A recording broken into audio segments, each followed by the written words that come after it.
Hello everyone, आप सभी लोगों का आपका अपने इस यूट्यूब चैनल पर स्वागत है। देखो, आज अब हम लोग बात करते हैं। चैप्टर है कोऑर्डिनेट ज्योमेट्री। ठीक है, कोऑर्डिनेट ज्योमेट्री जो है उसके देखा जाए तो 5 पार्ट है उसके। एक तो स्ट्रेट लाइन हो गया, एक पैराबोला है, हाइपरबोला है, सर्कल है और एलिप्स है। ठीक है, straight line, parabola, hyperbola, circle और एलिप्स। तो अ, जो कोऑर्डिनेट ज्योमेट्री का जो ये चैप्टर है स्ट्रेट लाइन, आज हम इसके इस स्ट्रेट लाइन वाले पार्ट के ऊपर बात करते हैं। ठीक है, तो इसके बारे में कुछ चीजें जान लो। एक तो देखो, ये इजी चैप्टर है, एक तो ये, ठीक है, इजी टाइप का है और एक प्रोसीजर बेस्ड है। ठीक है, मतलब इसमें आपको अगर फॉर्मूला पता है तो एक पर्टिकुलर प्रोसीजर होगा, उसको फॉलो करना है और आपको आंसर पता चल जाएगा। मतलब ट्रिग्नोमेट्री में तो ये है कि आप एक कोई भी पर्टिकुलरली कोई भी पर्टिकुलर प्रोसीजर नहीं होता, उसमें उसमें फॉर्मूला भी होना चाहिए और आपको हिट भी करना चाहिए, राइट। और जैसे अगर मैं परम्यूटेशन कॉम्बिनेशन की बात करूं तो उसमें थिंकिंग बेस्ड है कि आपको, ठीक है, फॉर्मूला तो एक दो ही है लेकिन आप सोच कितना पा रहे हो, वो चीजें हैं उसके अंदर। ठीक है ना। तो ये बेसिकली प्रोसीजर बेस्ड है। ठीक है, इसमें अगर आपको इंफॉर्मेशन पता है, जो भी क्वेश्चन आया है उसके बारे में, ठीक है, तो आप उसके बारे में पता कर सकते हो, मतलब लिख सकते हो। या मैं ये कहूँ कि इंफॉर्मेशन के बेसिस पर आपको उसका फॉर्मूला पता होना चाहिए। फॉर्मूला पता होना चाहिए। अगर फॉर्मूला पता है देन आप उसके बारे में जो है डिटेल से आप मतलब आंसर तक पहुंच सकते हो। ठीक है, उसके बाद में अगर आप इसमें ये देखोगे कि साहब वेटेज कितना है इसका। ठीक है, वेटेज अगर आप देखते हो तो उसमें मैं आपको बता दूं कि एक तो वेटेज हाई है इसका, अच्छा खासा वेटेज है इसका। ठीक है, और ना केवल वो जेई मेंस में, ठीक है, बल्कि जेई एडवांस में भी ये यही है। ठीक है ना। मतलब दोनों में इसका वेटेज है। अगर इसमें जेई मेंस में बात करूं तो 3 से 4 क्वेश्चन आते हैं, और इसको क्लियरली बताऊं तो लगभग 12 से 20 नंबर का मार्क्स का जो है क्वेश्चन, 12 से 20 मार्क्स तक का मटेरियल इसके अंदर से आ जाता है। और एक चीज सुनो, ये जो चैप्टर है ये अगली बार आप अगर पढ़ोगे तो तभी पढ़ सकते हो जब या तो आप जो है ड्रॉपर हो या फिर आप इसका रिवीजन करोगे। कहने का मतलब मेरा ये है कि ये चैप्टर सिर्फ 11th में है, 12th में नहीं है ये चैप्टर। ठीक है, ओनली 11th में है। तो आप या तो इसको अगली बार जब पढ़ोगे तो या तो आप ड्रॉपर कहलाओगे या फिर आप रिवीजन कर कर रहे हो। तो मैं आपको इसकी सहायता से ये बताना चाहता हूँ कि ये चैप्टर जो है ये आप इसी क्लास में 11th में रहकर ही अगर आप इसको सीख लेते हो तो बहुत ही अच्छी बात है, वरना फिर बाद में आपको फिर परेशानी आ जाएगी इसमें। ठीक है ना। अब इसके लिए आगे बढ़ते हैं। देखो, कुछ बेसिक प्रॉपर्टीज है इसकी, कोऑर्डिनेट ज्योमेट्री की, या मैं ये कहूँ कि बेसिक से इसके क्या है कि पॉइंट इन कार्टेशियन प्लेन। ठीक है, अरे एक मिनट,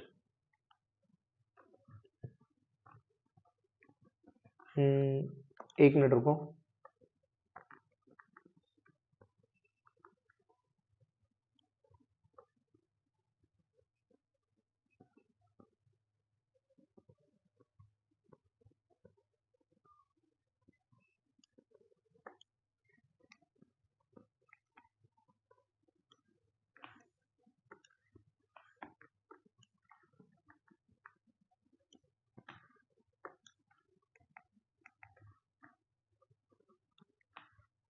बे यार,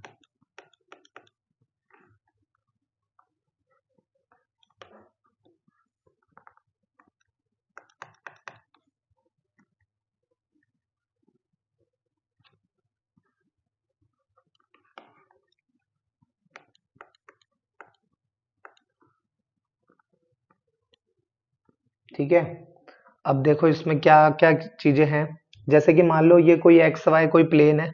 ठीक है, उसमें पी कोई पॉइंट है जिसके कोऑर्डिनेट है मान लो 2,3। तो 2,3 का मतलब क्या हो गया, ये यहाँ पर तो 2 पर है, तो इस पॉइंट के कोऑर्डिनेट हो गए 2,0 और यहाँ पर ये जो है ये इस पर जो है वो 0,3 हो गए इसके कोऑर्डिनेट, राइट। अगर मैं इसकी वाई एक्सिस से डिस्टेंस बताऊं, वाई एक्सिस से डिस्टेंस इस पॉइंट की, तो देखो ये हो जाएगा 1 2 3, यानी ये 3। तो इसका मतलब ये हो गया इसका सॉरी, वाई एक्सिस से डिस्टेंस के लिए ये 2 कैसे आया होगा, यहाँ पर 2 कुछ ऐसे आया होगा कि 1 और 1 ये 2 फिर यहाँ आया होगा, यानी 1 और 1 ये 2, यानी वाई एक्सिस से जो डिस्टेंस है वो इसकी हो जाएगी 2, और एक्स एक्सिस से जो डिस्टेंस है वो कैसे आई होगी, 1 2 और मान लो 3 यहाँ पे कहीं पे पहुंचा है, राइट। तो ये वाली जो डिस्टेंस हो जाएगी ये हो जाएगी 3। तो यानी डिस्टेंस फ्रॉम वाई एक्सिस, तो वाई एक्सिस से distance that is mode of X coordinate, ठीक है, mode of X coordinate, okay. और distance from X axis, X axis से डिस्टेंस क्या हो जाएगा, मोड ऑफ वाई कोऑर्डिनेट, ठीक है। इसकी सहायता से मैं आपको एक बात बता दूं कि ये मोड लगाने का के पीछे का रीजन यही है कि डिस्टेंस सही है तो ये हमेशा पॉजिटिव में ही होगी, ठीक है। अच्छा, ये जो वर्टिकल एक्सिस है इसका नाम है वाई एक्सिस, या फिर इसे हम क्या कहते हैं, ऑर्डिनेट कहते हैं, राइट। और जो ये हॉरिजॉन्टल एक्सिस है इसका नाम है एक्स एक्सिस, जिसे हम एब्सिसा कहते हैं, ओके। ये नाम है, इनको एज इट इज याद रखने हैं। ये जो पॉइंट ओ है इसके कोऑर्डिनेट है 0,0, दैट इज कॉल्ड ओरिजिन, ठीक है ना, ये ओरिजिन हो गया। तो ये चीजें इसके अंदर आती है। तो अगर हम ये तो देखो फिलहाल देखो, if we move parallel to y axis then x coordinate remains same.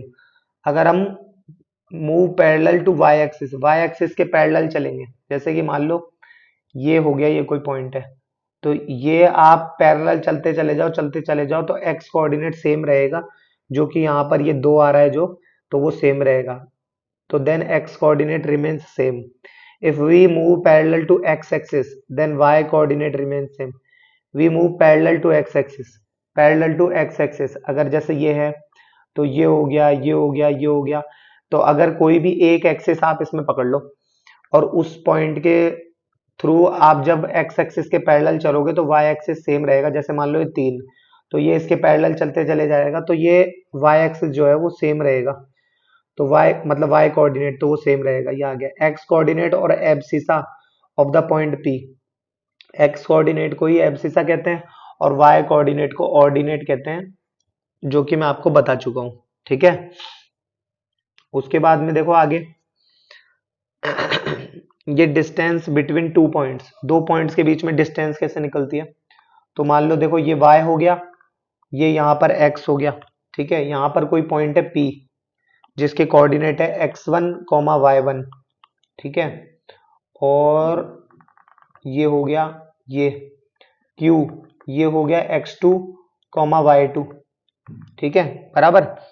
अब ये कोई भी एक डिस्टेंस मान लो, इसको मान लो मैंने डिस्टेंस मान ली d, तो इसकी जो वैल्यू होगी वो कैसे होगी, एक्स के कोऑर्डिनेट्स का के डिफरेंस का स्क्वायर और वाई के कोऑर्डिनेट के डिफरेंस का स्क्वायर का रूट। तो ये हो गया under root of x2 minus x1 का whole square plus y2 minus y1 का होल स्क्वायर, जो कि आपने 10th में भी पढ़ा होगा। अगर इसको x1 माइनस x2 या फिर y1 माइनस y2 कर दो तो भी कोई परेशानी नहीं है, स्क्वायर एडजस्ट कर लेता है इसको, ठीक है। तो ये चीज आपको याद रखनी है, ठीक है, इस डिस्टेंस को जो कि हमने d से डिनोट करा है, लो, ठीक है, क्लियर। अच्छा, अब उसके बाद में आता है आपका सेक्शन फॉर्मूला। अब ये सेक्शन फॉर्मूले का क्या लॉजिक है ये देखो।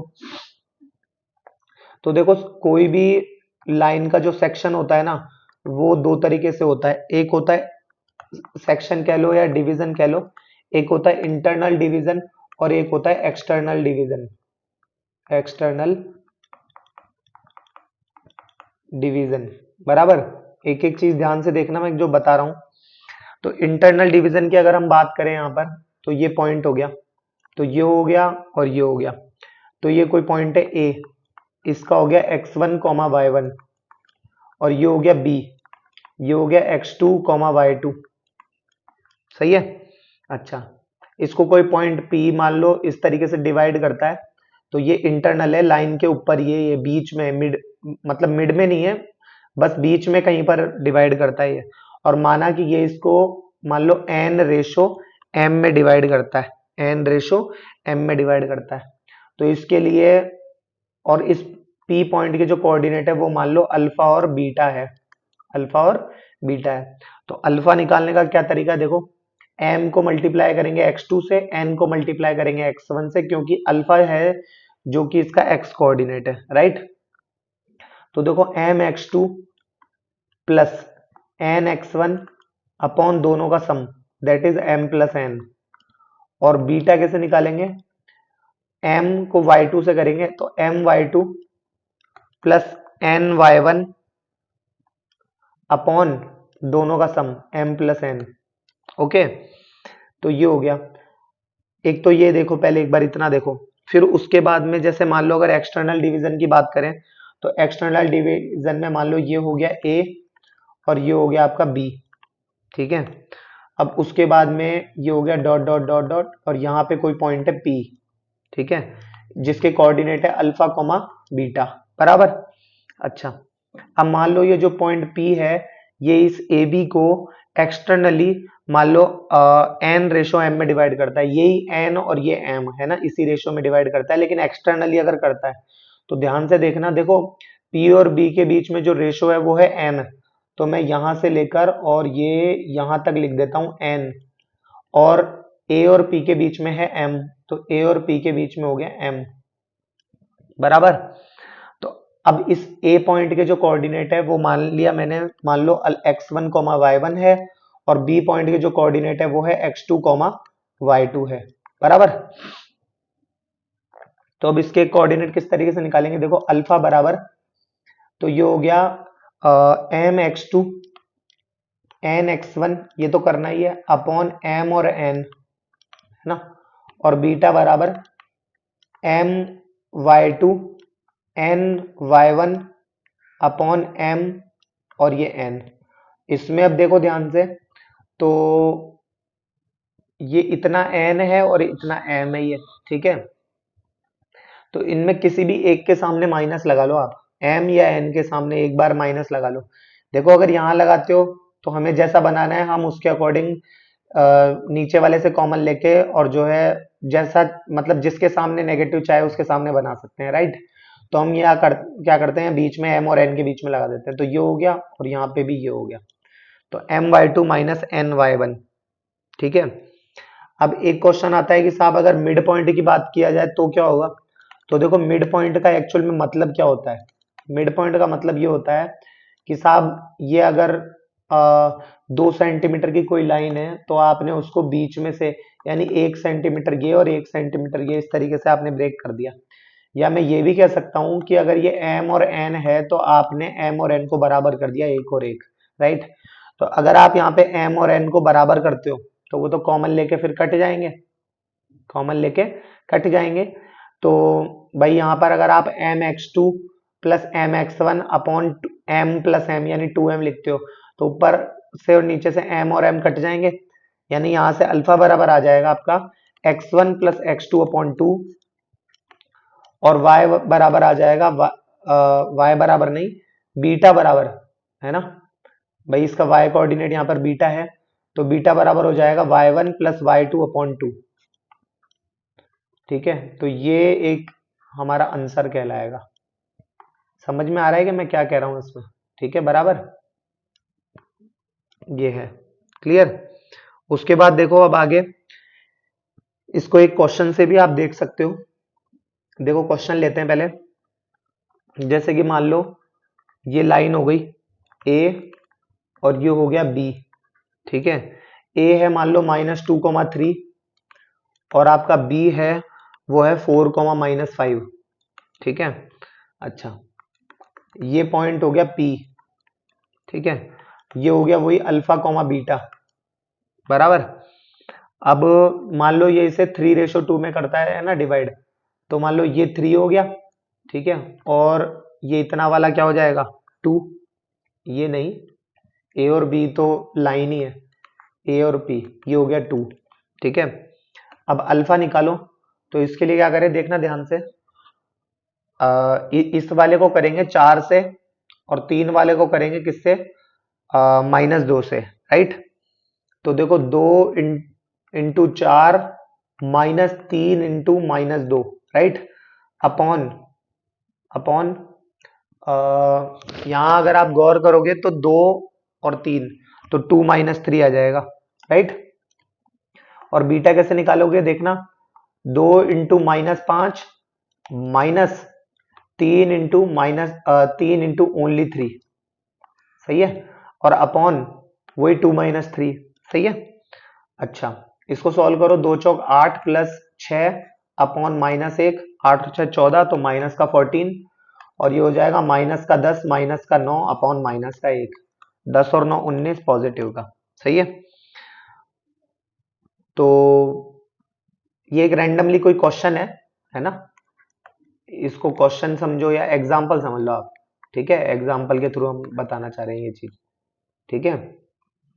तो ये क्या हो गया कि पॉइंट ए बी जो है वो, मतलब पॉइंट पी जो है वो ए बी को अगर किस में डिवाइड करता है, 3:2 में, सॉरी 2:3 में, है ना, इंटरनली, वो एक्सटर्नली करा है ना, कर रहा है ना ये, तो 2:3 में अगर एक्सटर्नली डिवाइड करता है, तो उस पॉइंट पी के जो कोऑर्डिनेट होंगे वो होंगे -14 और 19, ठीक है। तो मैं यहां लिख देता हूं कि point P divides A be in ratio 2:3 externally, बराबर, ये है। अब उसके बाद में अब हम बात करते हैं, देखो क्वेश्चन के ऊपर, क्वेश्चन क्या कह रहा है, find the ratio in which line joining P 5,11 and Q 7,-3 is divided by x axis. तो देखो इसको x एक्सिस के द्वारा अगर डिवाइड किया जा रहा है तो क्या हो रहा होगा इसके अंदर, तो ये कुछ ऐसा हो रहा है, देखो ये हो गया, ये हो गया, ठीक है। तो इन द रेशो 5,11 एंड 7,-3, यहां पर गौर करो y एक्सिस नेगेटिव है, तो मैं कुछ ये अनुमान लगा सकता हूं कि कुछ ऐसा हो रहा होगा, ठीक है। तो ये तो हो गया Q 7,-3, और ये हो गया P 5,11, सही है। अच्छा, और ये ऐसे हो गया, सही है। अब x एक्सिस के द्वारा ये हो रहा है डिवाइड, ठीक है। तो मैं 1 मिनट के लिए, मुझे पता नहीं है ये पॉइंट क्या है, तो मैं इसको R मान लेता हूं, ठीक है। और ये आगे क्यों बढ़ा है, ये एक्सटर्नली वाले में काम में आएगा, तो अभी फिलहाल तो मैं इसको, ये लो, इतना इतना ही रखता हूं इसको, सही है। तो अब ये तो पता नहीं है किस रेशो में डिवाइड करता है, तो मैं इसको 1:λ मान लेता हूं, 1:λ, ठीक है। अच्छा, तो 1:λ अगर मैं इसको कर रहा हूं, तो देखो इसका x कोऑर्डिनेट क्या होगा, x कोऑर्डिनेट बराबर, तो वो हो जाएगा 7λ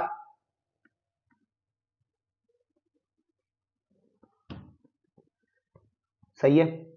इसको ऐसे लिख देता हूं, रुको, तो 1, और ये यहां लिख देता हूं लैम्डा, सही है। तो ये क्या होता है, n और m है, ये है ना, n और m है, तो mx2 प्लस nx1, यही था फॉर्मूला। तो देखो ये हो जाएगा 7λ प्लस 5, है ना, अपॉन दोनों का sum, that is lambda plus 1, और y बराबर क्या होगा, ये हो जाएगा अपना -3λ प्लस का 11 upon that is also lambda plus 1, सही है। तो ये दोनों कोऑर्डिनेट हो गए, सही है। अब ये कह रहा है line joining this divided by x axis, तो x अक्ष के द्वारा डिवाइड करेगी तो वहां y कोऑर्डिनेट क्या हो जाएगा, 0, y कोऑर्डिनेट क्या हो जाएगा जीरो, तो इस वाले कोऑर्डिनेट के बराबर में हम क्या रख सकते हैं, जीरो रख सकते हैं। तो माइनस का 3 lambda plus 11 upon lambda plus 1 बराबर जीरो। लैम्बडा प्लस 1 को उधर जीरो हो जाएगा, 3 लैम्बडा प्लस 11 बराबर जीरो, तो लैम्बडा की वैल्यू हो गई माइनस का 11 अपॉन माइनस का 3, दैट इज लैम्बडा बराबर 11/3, 11/3। सही है। अच्छा, तो हमने रेशो क्या माना था, वन रेशो, रेशो हमने माना था 1/लैम्बडा, तो दैट इज 1/11/3, या फिर 3 उधर भेज दो तो ये हो जाएगा 3/11, ये हमारा आंसर हो जाएगा। सही है। और अब इसी डायग्राम की मैं कॉपी करते हुए मैं बनाना चाहूंगा क्वेश्चन नंबर इसके सेकंड के लिए डायग्राम।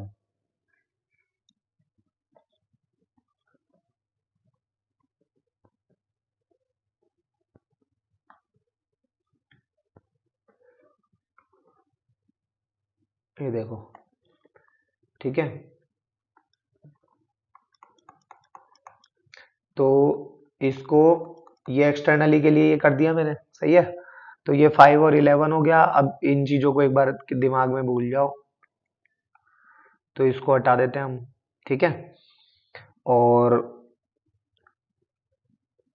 एक्सटर्नली के लिए जो फॉर्मूला लगता है, अब वो फॉर्मूला लगाएंगे हम, ठीक है ना।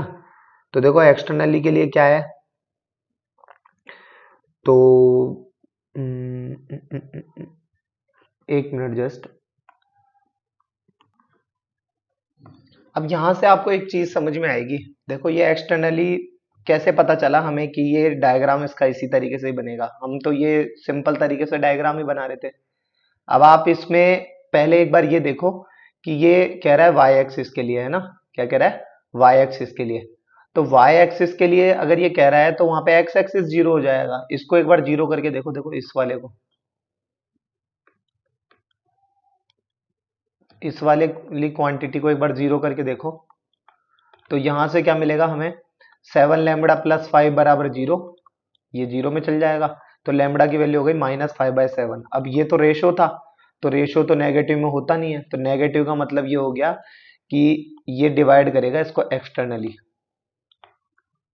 ठीक है, और ये डिवाइड करेगा इसको इंटरनली। जब ये वाला केस होगा ना, तो इंटरनली करेगा। अब यहां से मैं क्या बताना चाह रहा हूं, एक बार वो देखो भाई। अगर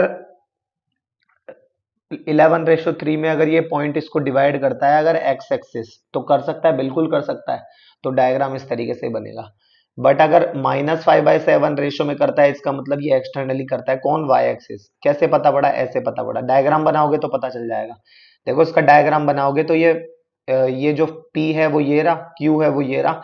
तो y एक्सिस तो इसको डिवाइड यहाँ पे तो कर ही नहीं रहा, इसका मतलब ये इसको कहाँ डिवाइड करेगा, एक्सटर्नली तरीके से डिवाइड करेगा।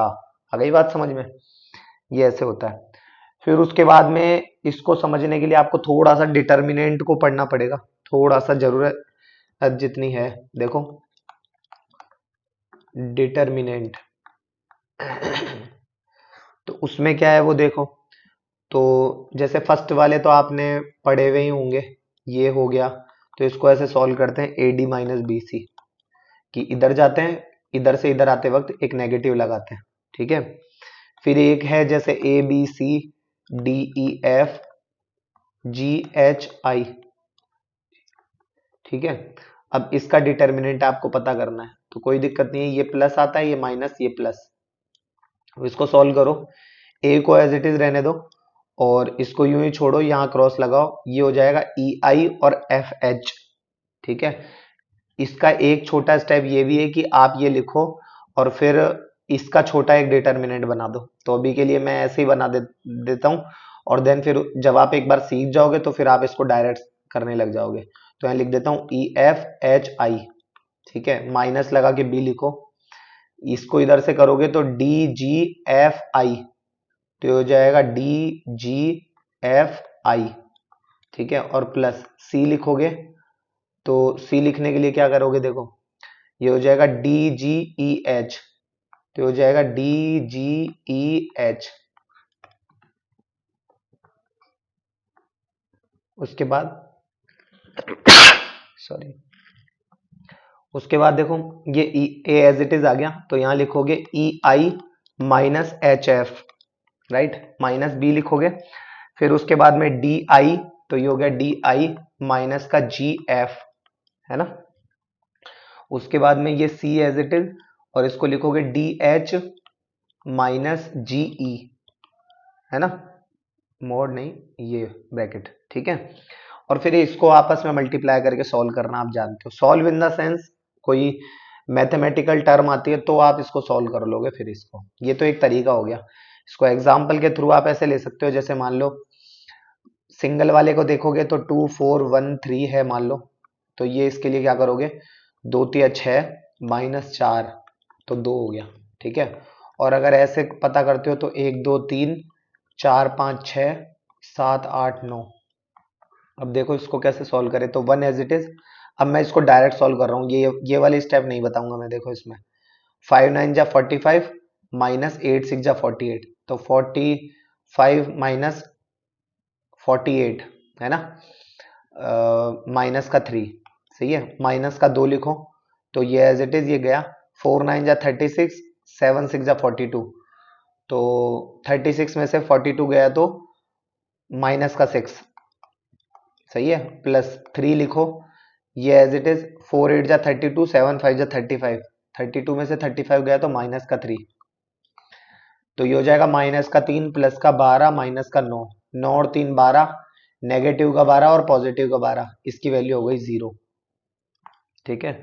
तो आप कोई अलग वैल्यू रखोगे तो उससे एक अलग वैल्यू आ जाएगी, ठीक है। तो ये डिटर्मिनेंट सॉल्व करने की इसकी प्रैक्टिस करना, मन से कोई भी आप, मैंने यहाँ पर काउंटिंग लिख दिया, आप मन से कोई और नंबर ले लेना, बस इतना याद रखना, फर्स्ट वाले में पॉजिटिव होता है नंबर, जैसे ये सेकंड वाले के लिए यहाँ नेगेटिव लगता है, तो यहाँ लगेगा नेगेटिव, देन उसके बाद में फिर से पॉजिटिव, ठीक है। अब उसके बाद है देखो, अब हम आगे बात करते हैं, नेक्स्ट क्वेश्चन है हमारा, जस्ट 1 मिनट। ये इतना बड़ा सार का क्वेश्चन देखो, given 1,3 and A 1,3 and B 7,-3 points on X Y plane, तो बना दो ये एक एक्स वाई प्लेन पे कोई पॉइंट। तो मान लो ये ए हो गया, ये बी हो गया, ए हो गया आपका 1,3 और बी हो गया आपका 7,-3, सही है। Points on X Y plane, a point P is taken on A B, P is taken on A B, ये लो, which divide it internally in the ratio 2:3, तो 2:3 कर दिया डिवाइड सब। उसके बाद a point Q divide P B, अब ये आगे की बात है, पहले हम क्या करते हैं, इस पॉइंट P के कोऑर्डिनेट पता कर लेते हैं, P के कोऑर्डिनेट पता कर लेते हैं। तो उसके लिए क्या करते हैं, देखो 3 को इंटू 1 और 2 इंटू 7, तो देखो 2 7 14 और 3 एकम 3 प्लस, है ना, और अपॉन में 5 कॉमा, ये हो जाएगा 2 इंटू -3, तो माइनस का 6 और 3 इंटू 3 प्लस का 9 और अपॉन में फिर से 5, तो ये हो जाएगा 14 और 3 17/5 और 9 में से 6 गए तो कितने हो गए, 3/5, सही है। तो 17/5 और 3/5, तो इसके क्या हो गए, कोऑर्डिनेट हो गए, बराबर। A point Q divided P B externally, a point Q divide P B, अब पी बी क्या है पहले तो ये देखो, तो पी के कोऑर्डिनेट क्या आ गए हमारे पास यहाँ पर अभी, 17/5 और 3/5, राइट। अच्छा, तो a point Q divided P B, तो ये P हो गया, और यहाँ तो B था ही सही, जिसके कोऑर्डिनेट है हमारे पास 7,-3। अब एक कोई पॉइंट है Q, अभी मुझे नहीं पता, PB divided PB externally in the ratio 3:2, तो ये यहाँ पर आ गया क्या, Q डिवाइडेड रेशो 3:2, 3:2, तो ये तो हो गया पूरा का पूरा ऐसे 3, और ये हो गया आपका 2, सही है, बराबर। तो आगे क्या कह रहा है, 3:2, find the coordinate of point Q, तो पॉइंट Q के कोऑर्डिनेट हम अल्फा कॉमा बीटा मान लेते हैं, राइट। अब यहाँ पे वही बात है कि m और n आपको दे रखे और अल्फा बीटा आपसे पता करवा रहा है, तो करते हैं, देखो अल्फा पता करते हैं सबसे पहले, तो अल्फा इक्वल टू क्या हो जाएगा, देखना जरा गौर करना, 2 into 17 मल्टीप्लाई बाय 5 माइनस 3 इसका एक्स कोऑर्डिनेट दैट इज 7, है ना, अपॉन दोनों का सब्ट्रैक्शन दैट इज 2 - 3। इसको सॉल्व करके नेक्स्ट स्टेप में लिखेंगे, और ये एक अलग थ्योरी है, ठीक है। और बीटा निकालेंगे, देखना ध्यान से बीटा कैसे निकालेंगे। तो ये हो जाएगा कितना, ये हो जाएगा आपका, एक मिनट, 2 और 3 है ना, तो 2 × 3/3/5 माइनस 3 × दैट इज इसका y कोऑर्डिनेट दैट इज -3 और अपॉन 2 - 3, सही है। तो 2 × 6/5 प्लस का 9 अपॉन माइनस का 1, और ये कितना हो गया 34/5 माइनस का 21 अपॉन -1। ये कितना हो गया देखना, 21 पंजे 105, 105 में से 34 गए तो 35 का 3 गुना होता ही है, तो दैट इज एक ज्यादा, यानी 71, है ना। पॉजिटिव का जो भी नेगेटिव का होगा, इस नेगेटिव के कारण पॉजिटिव का हो जाएगा, तो ये हो जाएगा 71/5, ठीक है। और ये 5 नाम 45, 45 और 6 51/5 और नेगेटिव का, तो दैट इज नेगेटिव का 51/5।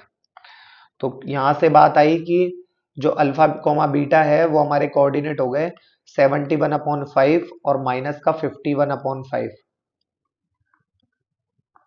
बराबर, सही है।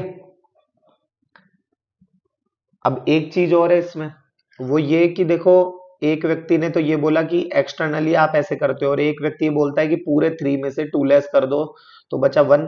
तो हम ये भी तो कह सकते हैं कि ये इसे 1:2 में डिवाइड करता है, 1:2 में डिवाइड करता है। अब ये किस टाइप का डायग्राम बन गया, ध्यान से सुनना मैं जो बताना चाह रहा हूँ, और अगर आपको डेफिनेटली समझ में आएगा देखना। और करके एक बच्चा ये कहता है कि साहब ये हो गया P जिसके कोऑर्डिनेट है 17/5 और 3/5, राइट। ये हो गया कोई पॉइंट B जिसके कोऑर्डिनेट आ रहे हैं हमारे 7, -3, और ये कोई पॉइंट है Q जिसके कोऑर्डिनेट हमें नहीं पता, अल्फा बीटा है, और वो जो 3 में से 2 लेस करा तो 1:2। तो देखना जरा, देखो ये M और N की वैल्यू हो गई, है ना, या N और M कह लो, वो एक ही बात है, वो एडजस्ट हो जाएगा। और ये तो आप फाइंड कर ही सकते हो, तो यहां से भी जब आप ये फाइंड करोगे तो आपकी वही वैल्यू आएगी। आपको मैं निकाल कर दिखा देता हूं।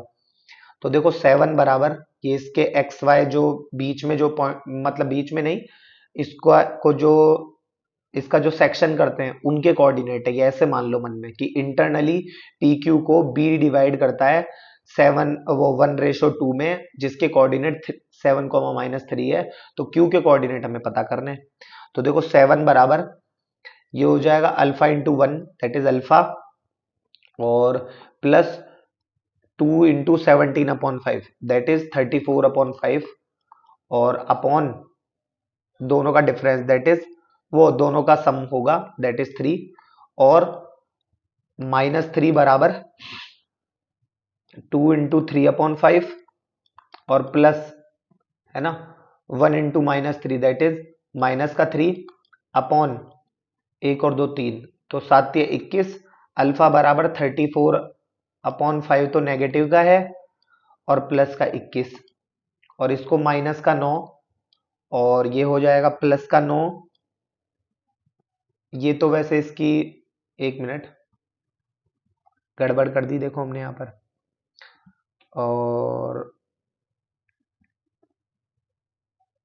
यहां से क्या होगा, ये अल्फा इंटू 1, और ये क्या हो जाएगा -3 बराबर, और ये हो जाएगा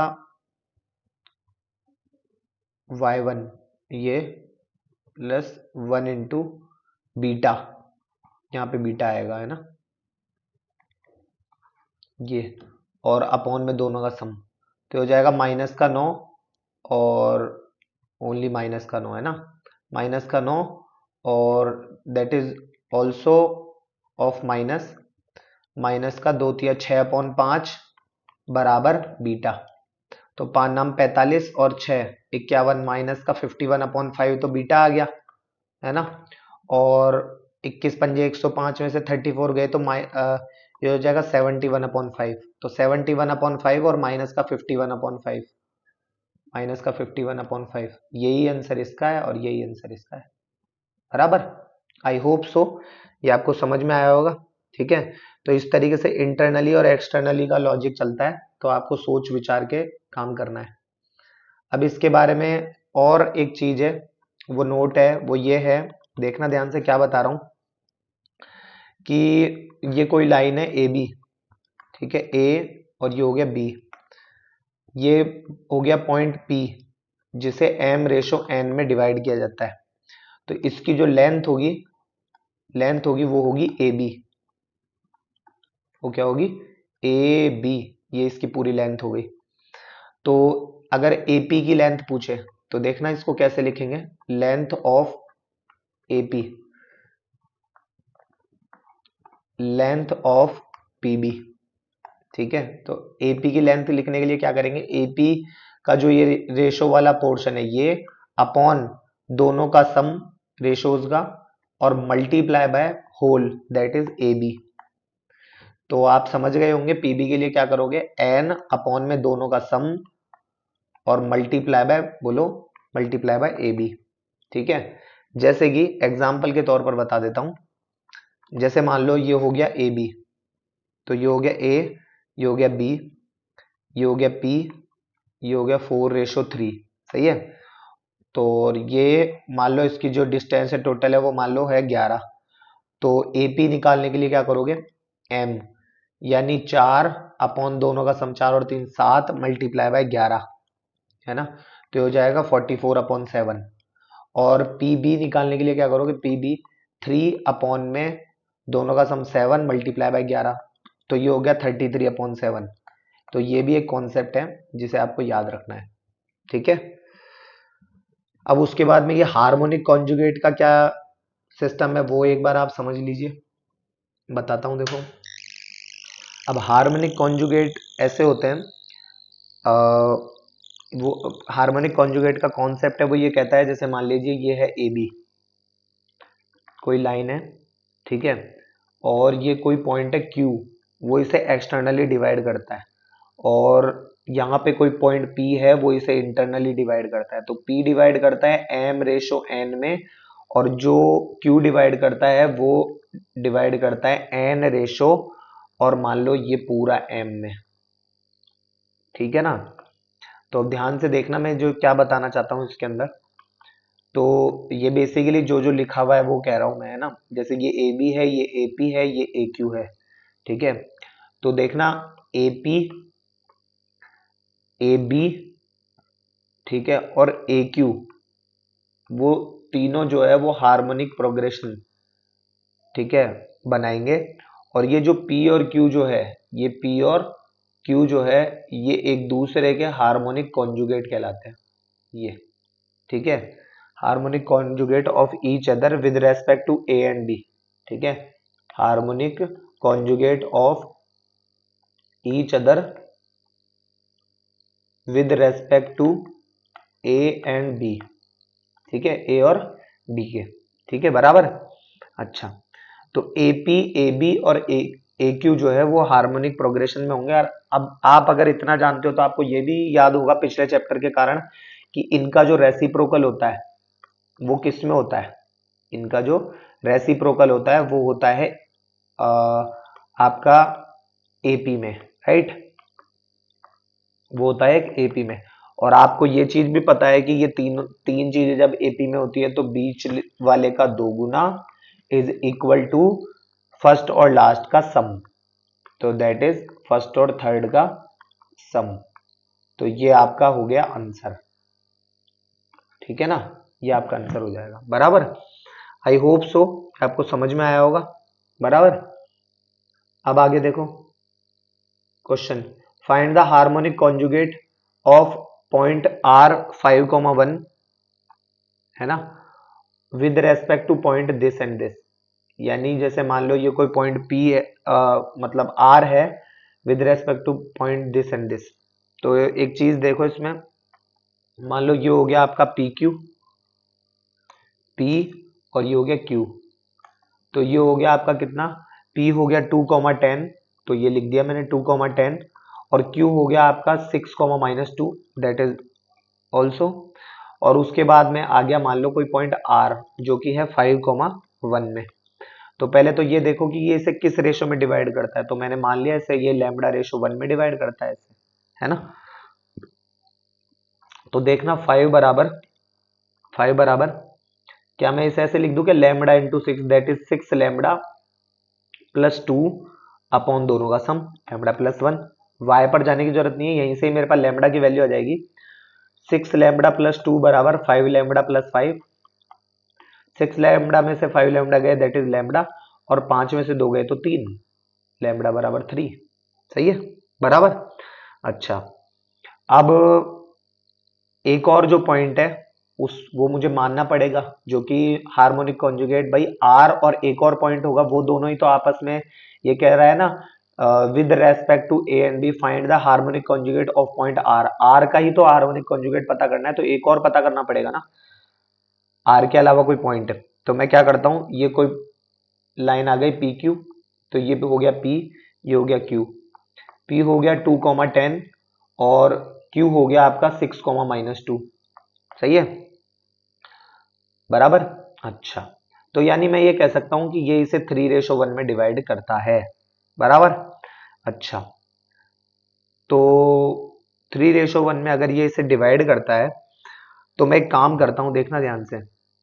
अगर यहाँ कोई पॉइंट है, जाहिर सी बात है यहाँ कोई पॉइंट है, मैं मान लेता हूं कि वो पॉइंट है एस, ठीक है, और वो हो गया इसका alpha comma beta, alpha comma beta. तो ये 3:1 का मतलब ये हो गया कि अगर पी आर और आर क्यू 3 और 1 है, तो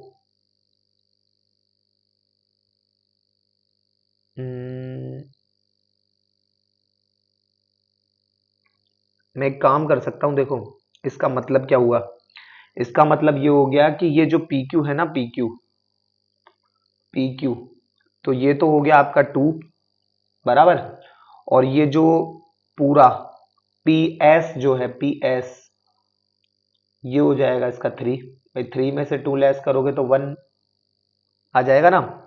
अब यहां से इसके कोऑर्डिनेट है अल्फा और बीटा, तो अल्फा की वैल्यू निकालो, देखना ध्यान से। ये हो जाएगा 3 × 6 minus 2 3 × 6 minus 2 that is 2, sorry 3 एक मिनट क्यों गड़बड़ हो रही है, देखो 3:1 है ये, है ना। 3:1, जो भी पॉइंट है उसकी पी से 3 है, तो एस पॉइंट है उसकी पी से 3 है, और जो भी पॉइंट है उसकी क्यू से 1 है, तो जो भी एस जो पॉइंट है उसकी क्यू से 1 है ना, तो ये 1 हो गई, लो अब सही है। ठीक है, तो यानी ये इसे 2:1 में करता है एक तरीके से, राइट। जब तो टोटल पूरी 3 हो सकती है, राइट। इस 1 को मैं लिख देता हूं यहां पर, सही है। अब अल्फा देखो क्या है, अल्फा हो जाएगा आपका 3 × 6, है ना, और 1 × 2, 2 × 1 अपॉन दोनों का डिफरेंस, दैट इज 3 - 1, है ना। और बीटा कैसे निकालेंगे वो देखना, वो हो जाएगा 3 × -2 माइनस, है ना, 3 × -2 माइनस, ये हो जाएगा 1 × 10, 1 × 10, बराबर, और ये हो जाएगा कितना आपका 3 - 1। भाई 3 और 1 आपके जो है वो इसको आप ये लिख लो 1 × 2 लिख लो, तो और अच्छे से समझ में आ जाएगा, × 2।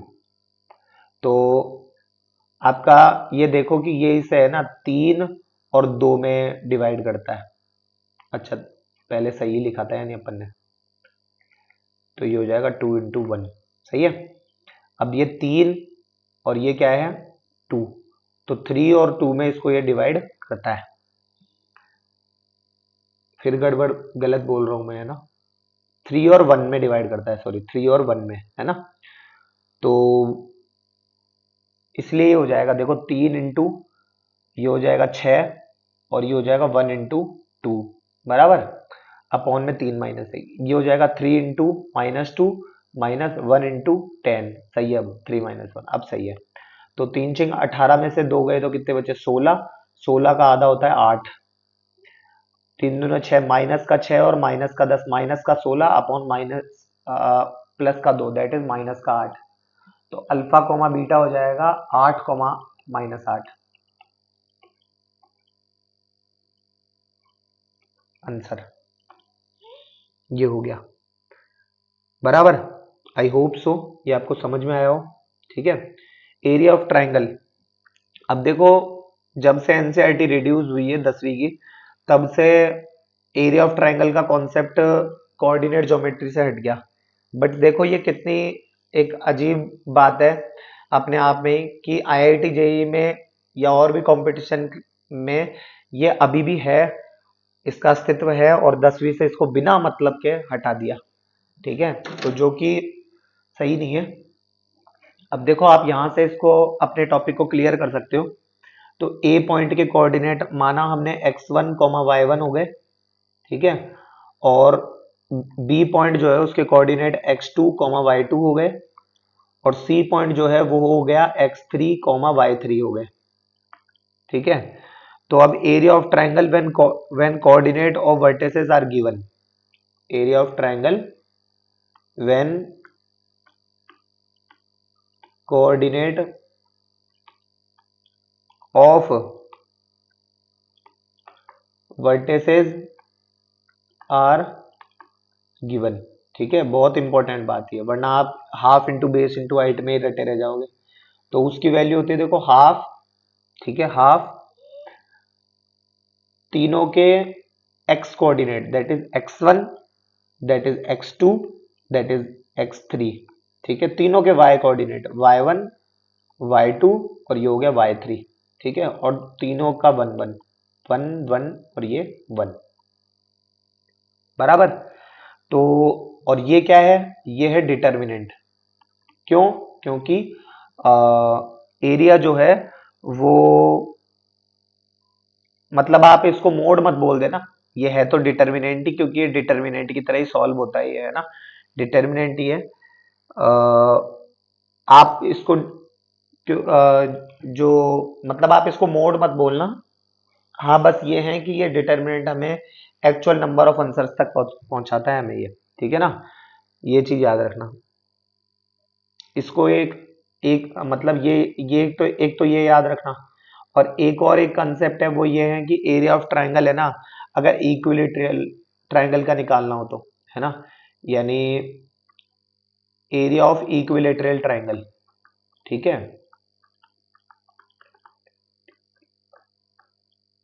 Lateral triangle, area of equilateral triangle. अब वो क्या है, वो देखो ये, तो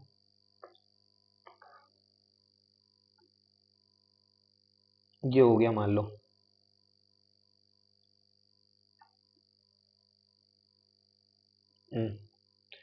ठीक है,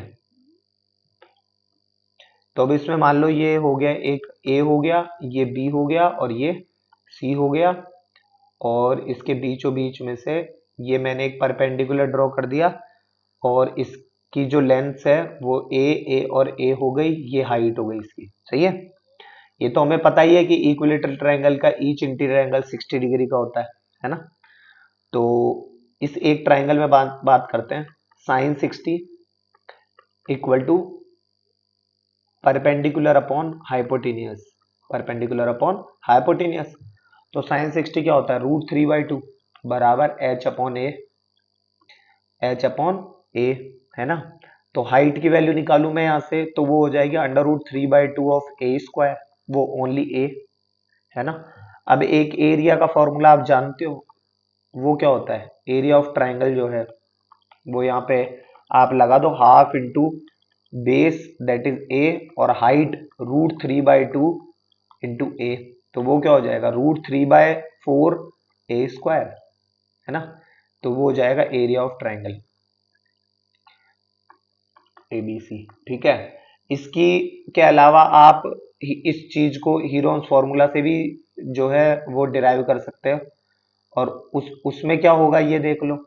तो उसमें जो आपका ये फॉर्मूला होता है, एक मिनट, ये जो आपका S इक्वल टू, तो आपको पता ही है A+B+C/2, तो वो तो 3A/2 हो जाएगा, है ना। और जो एरिया जो होगा वो आप लगाने के लिए S, that is 3A/2, S minus A, 3A/2 में से ए लेस करोगे तो वो हो जाएगा A/2 तीनों बार, है ना। तो 1 2 और ये 3, ए की पावर 4 है तो बाहर ए स्क्वायर हो जाएगा। 2 दूना 4, 2 दूना 4, 4 चौक 16 का रूट होता है कितना, 4। और ए की पावर 4 है तो ए स्क्वायर रह गया, राइट। ओनली √3 रह गया तो वो हो जाएगा √3। तो √3/4 ए स्क्वायर, ये ऐसे भी अपने अपने तरीके हैं देखो उसको डिराइव करने के। आप बस ये याद रखो कि ऐसा भी होता है, ठीक है। बस चीजें, कुछ चीजें हो सकता है आपको पहले से आती हो, बट मैं जस्ट आपको रिकॉल करवा रहा हूँ, ठीक है, याद दिला रहा हूँ कि ये चीज ऐसे होती है, ठीक है। If the coordinates of 2 points A and B are 3:4 and 5:-2 respectively, coordinate of 2 points A and B, ठीक है। तो देखो ये A, find the coordinate of any point P if P A बराबर P B and area of triangle, यानी triangle के बारे में बात कर रहा है। तो मैंने ये बना दिया ट्राइंगल, और उसमें यहां रख दिया मान लो पी, ये हो गया ए और ये हो गया बी, बराबर। ए है 3,4 और बी है 5,-2, ठीक है। पी कोई कोऑर्डिनेट अल्फा कोमा बीटा मान लो, ठीक है। तो ये हो गया। और ये एक बात और कह रहा है कि इस तरीके से है कि पी ए बराबर पी बी के है, तो मैंने लिख दिया पी ए बराबर पी बी, सही है। Coordinate of any point P if P A बराबर P B and area of triangle P A B बराबर 10, ठीक है। तो पहले पी ए बराबर पी बी को सॉल्व करते हैं, ये दोनों बराबर है तो इनकी डिस्टेंसेस निकाल लो। तो हो जाएगा आपका कितना, अल्फा-3 का स्क्वायर प्लस बीटा-4 का स्क्वायर बराबर ये हो जाएगा अल्फा-5 का स्क्वायर और प्लस बीटा+2 का स्क्वायर। दोनों तरफ के स्क्वायर्स जो है वो आपस में कट जाएंगे, तो यहां से 2α+9, और वो 2α जो होगा वो नेगेटिव का होगा, और यहां से 2α नहीं होगा, ये 3 2 6 होगा, है ना। माइनस का 6α+9 और माइनस का 4 दूना 8 बीटा प्लस का 16, और यहां से हो जाएगा माइनस का 10α, है ना। और यहां से हो जाएगा प्लस का 4 बीटा, सही है। माइनस का 6α और प्लस का 10, 10 में से 6 गए तो 4α, माइनस का 8 बीटा, एक मिनट, यहां से एक प्लस का 25 और एक प्लस का 4 भी बचेगा, ठीक है।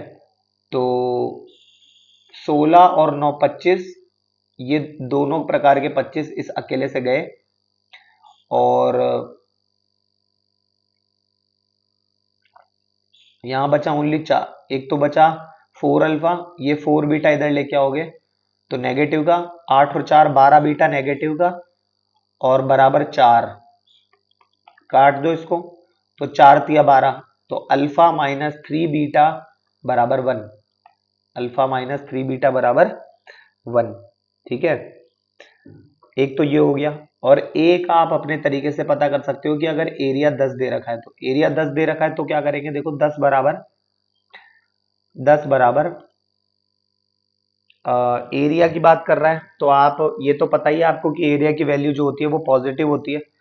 तो अच्छा, एक चीज और, ये बात याद रखना कि ये जो लिखा आती है क्वांटिटी, इस पूरे के ऊपर फिर मॉड आता है, ठीक है। जैसे ये तो डिटर्मिनेंट हो गया, फिर एक और होता है वो मॉड होता है, क्योंकि वो हमें एक्चुअल नंबर ऑफ आंसर तक पहुंचाता है। मॉड, डिटर्मिनेंट नहीं, मॉड, ठीक है। ये जो है वो क्या करता है, एक्चुअल नंबर ऑफ आंसर तक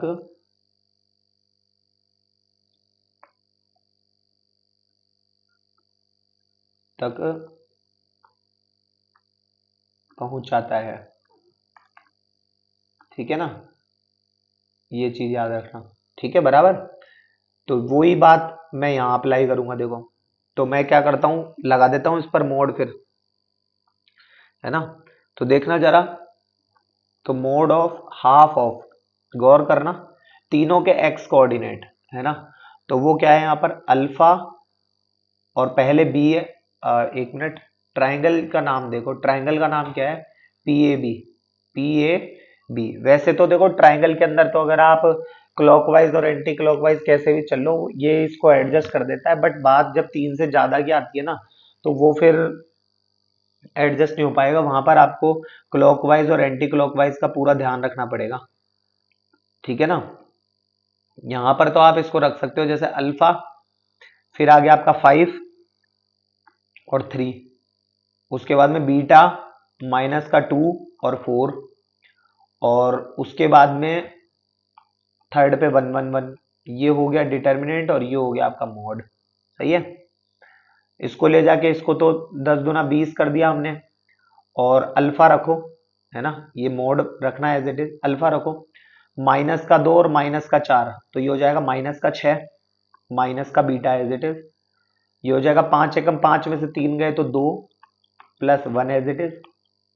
ये हो जाएगा 5 चौक 20 प्लस 6, दैट इज 20 प्लस 6 26, है ना, और बराबर 20। तो माइनस का 6 अल्फा, माइनस का 2 बीटा, 26 उधर लेके गए, 26 उधर लेके जाओगे। अब यहां पर एक चीज है, तो 26 को अगर आपको हटाना है तो 20 पॉजिटिव और नेगेटिव आएगा, तो एक बार नेगेटिव 20 लेंगे तो 26 उधर जाएगा, तो माइनस का 46 हो जाएगा, राइट। और एक बार क्या होगा, माइनस का 6 अल्फा, माइनस का 2 बीटा, और 26 उधर नेगेटिव का होगा, but 20 minus 26 that is minus का 6। इसको सॉल्व करो पॉजिटिव में लाके, तो हो जाएगा 3 अल्फा प्लस का बीटा बराबर 2 का डिवाइड दिया तो 23, है ना। और एक बार ये देखो, तो हो जाएगा 2 अल्फा प्लस का 3 बीटा, नहीं 3 बीटा नहीं, 2 अल्फा भी नहीं, 3 अल्फा प्लस का बीटा, और ये हो जाएगा बराबर 1। 3 अल्फा प्लस का बीटा बराबर 1 नहीं, 2 का डिवाइड दे रहे हैं ना अपन यहाँ पे, तो 6 में देंगे तो 3 बार जाएगा। ठीक है। उसके बाद देखो, पी ए बराबर पी बी है ना, तो अब हमारे पास तीन इक्वेशन हो गई। एक तो हो गई अल्फा माइनस 3 बीटा बराबर 1, ठीक है, और एक हो गई 3 अल्फा प्लस बीटा बराबर 23, और एक हो गई 3 अल्फा प्लस बीटा बराबर 3। तो दोनों, मतलब एक बार इन दो इक्वेशन को लेंगे, एक बार इन दो इक्वेशन को लेंगे। तो देखना जरा, इसको 3 से मल्टीप्लाई कर रहा हूं, ठीक है, तो ये हो जाएगी 3 अल्फा माइनस का 9 बीटा बराबर 3, ठीक है, और एक 3 अल्फा प्लस बीटा बराबर 3, ये as it is 3 alpha plus beta बराबर 3। तो ये गया, ये खत्म, माइनस का 9 बीटा और माइनस का बीटा, माइनस का 10 बीटा, और 3 और 3 ये भी खत्म, तो बीटा बराबर 0। बीटा बराबर 0 होगा तो अल्फा बराबर 3 में से 3 कट गया 1, अल्फा बराबर आ जाएगा 1। और एक आप क्या कर सकते हो, देखो 3 अल्फा माइनस 9 बीटा बराबर 3 तो है ही, अब एक बार ये 23 वाली ले लो, तो 3 अल्फा प्लस बीटा बराबर 23, ये गए, ये गया, माइनस का 9 बीटा और माइनस का बीटा, तो माइनस का 10 बीटा, और ये हो जाएगा माइनस का 20। तो यहां से बीटा, अल्फा तो कट ही गया, बीटा, तो 10 दूना 20, बीटा बराबर आ जाएगा 2, बीटा बराबर 2 आ गया, तो 2 को 23 में से 2 गए तो 21, 21 का तीसरा हिस्सा 7, 21 का तीसरा हिस्सा क्या हो गया, अल्फा बराबर क्या हो गया 7। तो बीटा बराबर तो 2 हो गया और अल्फा बराबर 7 हो गया।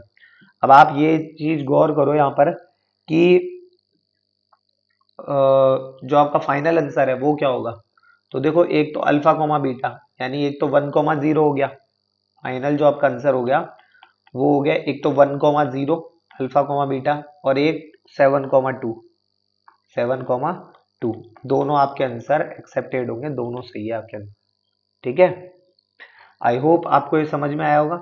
उसके बाद देखो एक एक क्वेश्चन है, फाइंड द वैल्यू ऑफ के for which area of triangle formed by this and this is 10 square unit. आप होमवर्क में ट्राई करके आना, ठीक है। अब उसके बाद में एरिया ऑफ पॉलीगन के ऊपर विचार करते हैं। देखो एरिया ऑफ पॉलीगन क्या है, तो देखो ये हो गया। तो कोई भी पॉलीगन 3 से ज्यादा साइड वाला जो फिगर पे बात करोगे दैट इज पॉलीगन। तो ये लो, ठीक है। इसमें आप नाम दे दो, देखो ए बी सी और डी। मैंने जैसा कि आपको बताया था अभी अभी कि क्लॉकवाइज और एंटी क्लॉकवाइज का इसमें बहुत ध्यान रखना पड़ेगा आपको, ठीक है। तो जैसे एक होता है स्टेयर मेथड से इसका एरिया पता करना, स्टेयर मेथड से, ठीक है। और वो क्या होता है, जैसे area of A B C D आपको पता करना है। तो जैसे सीढ़ियां चढ़ते हैं वैसे वाला काम होएगा। देखो हाफ ऑफ ये कितने कोऑर्डिनेट है, 4। इनके कोऑर्डिनेट के नाम लिख देता हूं मैं। जैसे ये हो गया x1 y1, ये हो गया x2 y2, ये हो गया x3 y3 और ये हो गया x4 y4, बराबर। तो देखो x1 x2 x3 x4 और ये हो जाएगा y1 y2 y3 और ये हो जाएगा y4। अब बस एक बार जो शुरुआत में लिखा था उसे और रिपीट कर दो, दैट इज x1 और ये y1। अब इसको पहले तो जो है वो इस तरीके से रखो, एक ये, इसको इससे और इसको इससे, ठीक है। यानी हाफ ऑफ, ठीक है, मोड तो लग रहा नहीं है ना। अब देखो x1 y2 इनको जोड़ते जाओ। देखो x1 y2 plus x2 y3 plus x3 y4 plus x4 y1, बराबर। और माइनस ऑफ, अब माइनस के बाद इसका क्या करें, देखो y1 को x2 से, y2 को x3, y3 का x4 और y4 का x1।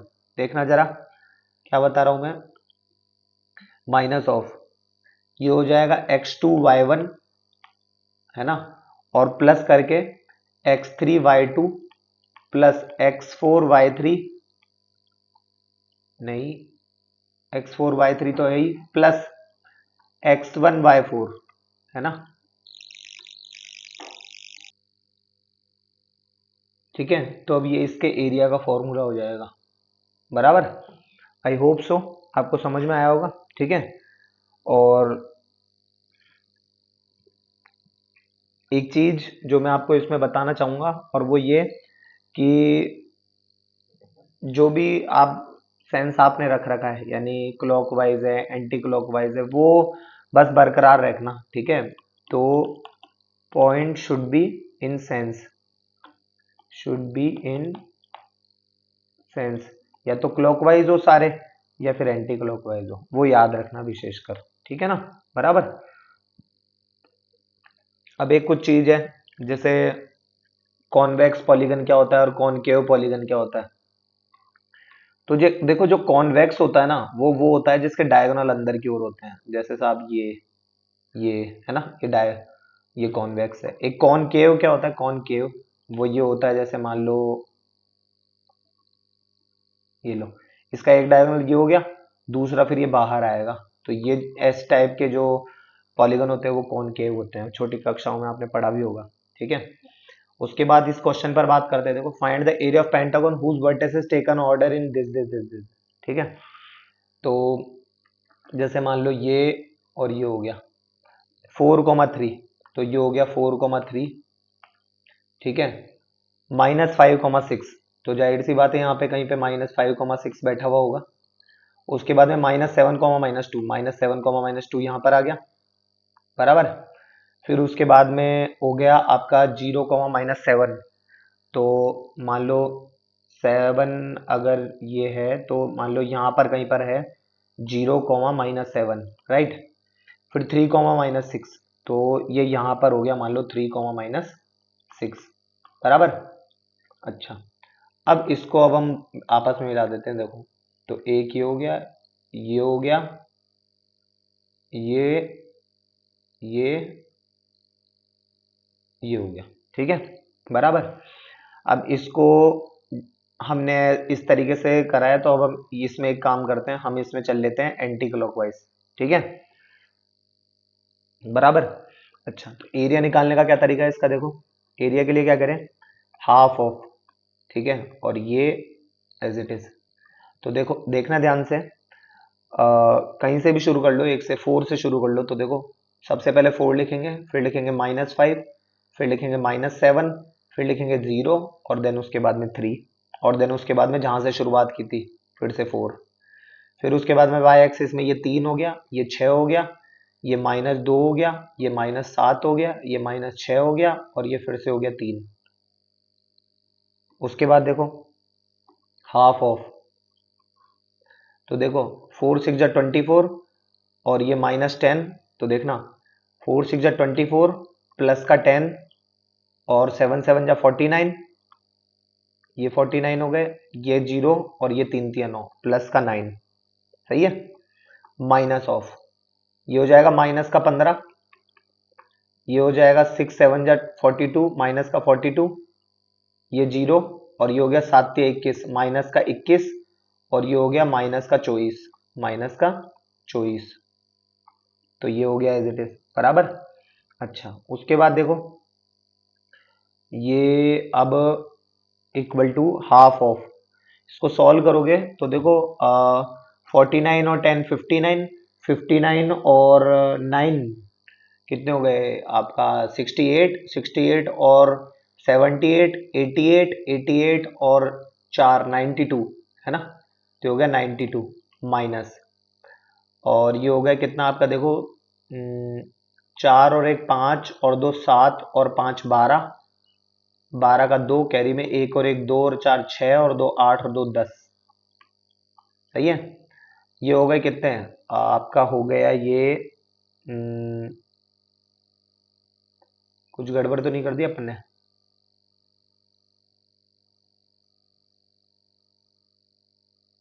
ये हो जाएगा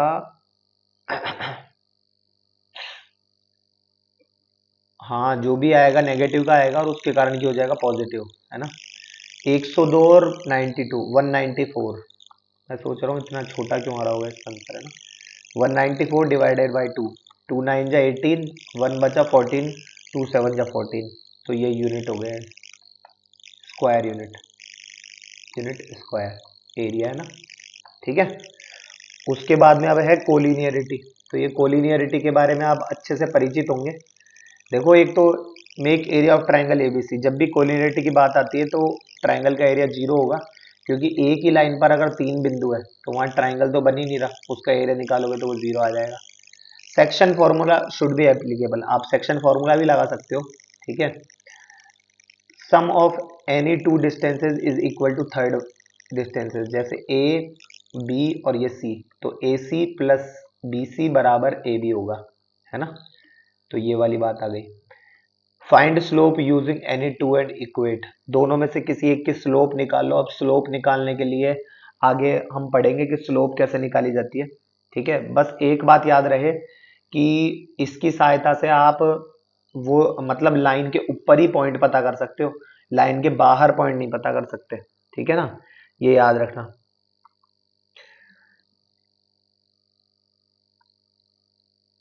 और कोई पूछ ले कोलिनियर होता क्या है, तो अगर 3 पॉइंट आपस में अगर एक ही लाइन के ऊपर होते हैं, ठीक है, तो वो कोलिनियर कहलाते हैं वो पॉइंट, ठीक है। अब ये क्वेश्चन है वो क्या है कि show that the points a,0, 0,b, 1,1 are collinear if, ऐसा है, तो ये हमें प्रूव करना है। तो कोलिनियर होंगे तो क्या होगा, उसका एरिया 0 होगा, तो एरिया क्या होता है, हाफ ऑफ a 0 और 1, है ना, 0 b और 1, और 1 1 1, ठीक है, तो वो क्या होगा, एरिया 0, तो हाफ, ये तो उधर 0, और a इधर करो तो ये हो जाएगा b, और ये हो जाएगा -1, तो b -1, है ना, माइनस का 0 से तो खत्म, और +1, ये 1 क्या करेगा, देखो 0, और ये हो जाएगा माइनस का b बराबर 0, सही है। और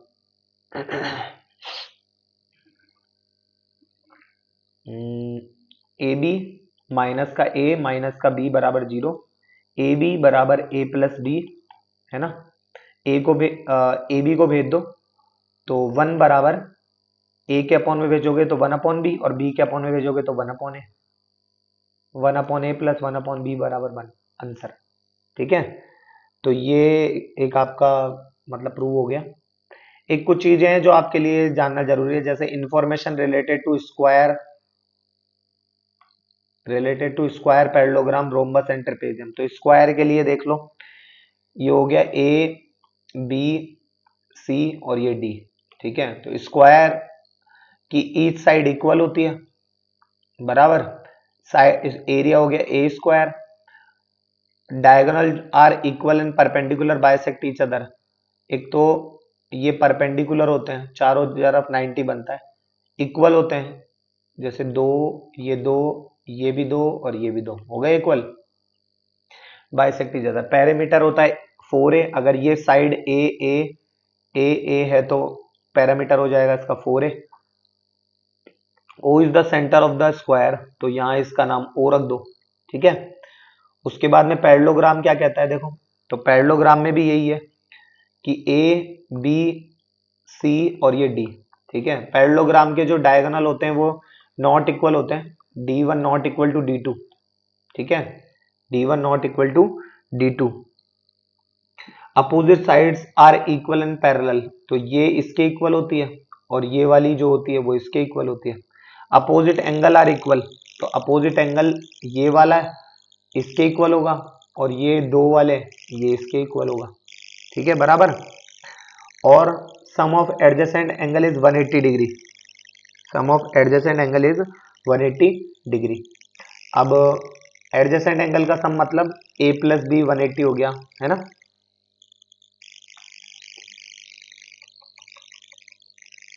तो ये हो जाएगा कुछ इस तरीके से, जैसे जैसे मान लो आपका a प्लस बी 180 हो गया,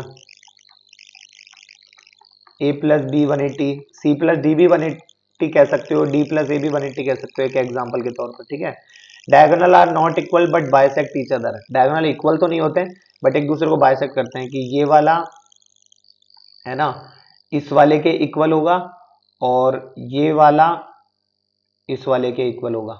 ठीक है, अच्छा, और एक बात याद रहे, ये आपस में पूरा का पूरा इस पूरे के बराबर होता है, कहीं आप ये मत कह देना कि ये वाला इसके बराबर है, ऐसा नहीं होता है। ठीक है, ऐसा नहीं होता है। ठीक है ना, ये बात याद रखना, अभी उस पर आएगा, नहीं तो फिर वो रोम्बस हो जाएगा।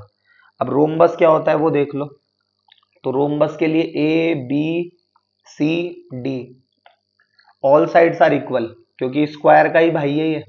ठीक है, तो all side are equal, opposite sides are parallel, ये वाली इसके पैरेलल है, ये इसके पैरेलल है, दिख ही रही है वो तो आपको।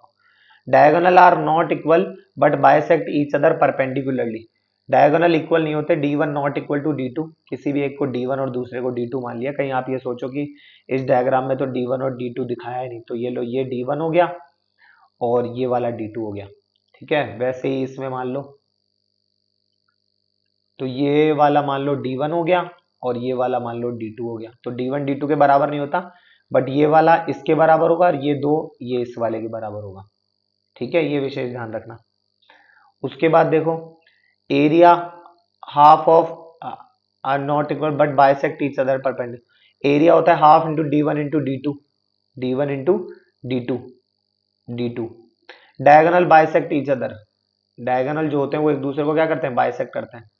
उसके बाद में ट्रेपेजियम देखो, ट्रेपेजियम का क्या कॉन्सेप्ट है, ये हो गया ए बी सी डी, ये आपके छोटे बचपन के पाप है ये जो आपको मैं बता रहा हूँ, वरना 11th 12th में ये चीज कोई नहीं बताता है, बट ये है कि कहीं पता पड़े आगे क्वेश्चन आ जाए और फिर आप घूमो, तो उसके लिए मैंने बता दिया पहले से। दोनों पैरेलल साइड्स के बीच की डिस्टेंस जो है वो h मान ली हमने, हाइट। ठीक है, यहाँ पर e हो गया, ये f हो गया।